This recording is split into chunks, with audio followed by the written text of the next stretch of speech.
Bonjour, aujourd'hui Axéo Consulting s'intéresse au risque parity. Pour tout savoir en 90 secondes, c'est maintenant. L'approche du risque parity consiste à répartir équitablement le budget de risque entre les différents actifs. Cette stratégie permet de diversifier un portefeuille plus efficacement que ne le font les stratégies d'investissement traditionnelles, qui elles se basent sur l'allocation en capital plutôt qu'en risque. À titre d'exemple, supposons un portefeuille prudent composé de 70% des obligations et 30% des actions. On constate que 90% du risque total résulte de l'exposition aux actions et que 70% du capital investi dans les obligations ne contribue qu'à hauteur de 10% au risque total. On remarque qu'aucune gestion des risques n'est incluse dans cette stratégie qui alloue autant de capital à un actif risqué qu'à un actif très peu risqué. Le but de l'approche risque parity consiste donc à gérer ce problème en calibrant les poids du portefeuille pour obtenir une exposition au risque identique pour tous les actifs.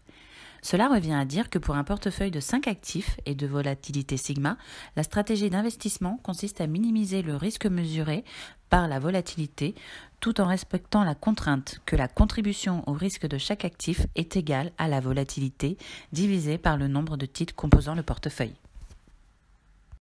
Pour bien comprendre cette méthode, nous allons étudier le cas d'un portefeuille de 5 titres. Les données relatives à la volatilité, rendement, matrice de covariance sont données par les tableaux suivants. La stratégie d'investissement qui nous permet de répartir équitablement le budget de risque de 5,98% entre les 5 actifs consiste à construire un portefeuille en allouant 35% du capital sur l'actif le 1, 20% sur l'actif 2, 15% sur l'actif numéro 3, 11% sur l'actif numéro 4 et enfin 17% du capital sur l'actif numéro 5.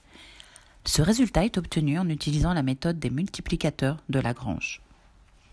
Cette stratégie prend en compte non seulement le risque de chaque actif, mais aussi leur corrélation. Elle permet également de minimiser la concentration en risque du portefeuille et par conséquent d'obtenir un portefeuille diversifié, à l'inverse des méthodes de gestion traditionnelles qui se basent sur l'allocation en capital.